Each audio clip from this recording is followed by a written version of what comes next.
pre. Bakit mukha kang eggnog? Tulungan ba naman ako? Ang pangit mong umiyak puta ka. Bakit ba? Umayos ka nga, mukha kang bulok na batya.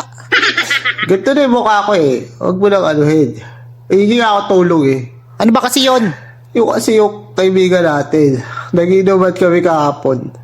Pinagbibintangan ako. Nakinuha ko daw yung pera niya. Kaya ko bang gawin yun? Hindi ko kaya gawin yun. Bakit magkano ba kinuha mo sa kanya? 90 pesos. Hindi ko nga kinuha eh. Sorry, Hindi kala ko ko kinuha.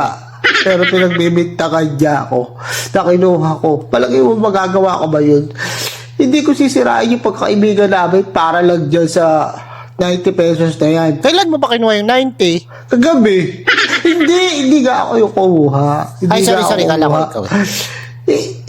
Pinagbibintangan niya pa rin ako. Kaya sabang-sama ang loob ko. Hindi ko matanggap na sa lahat ng tao doon, ako pa yung pagbibintangan niya. Alam ba kayo doon?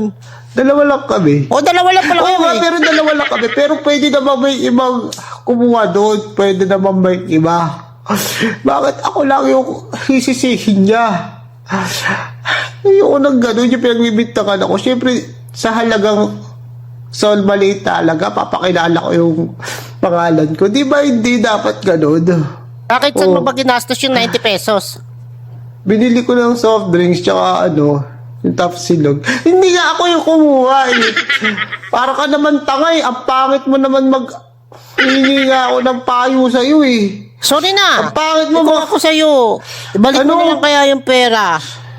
Babalik ko na nga lang yung 90. Amin ka rin palang hayop ka. Para hindi ko siya magalit. Dapat lang. Tsaka na nga. Ang pangit mo ka ba, Andy?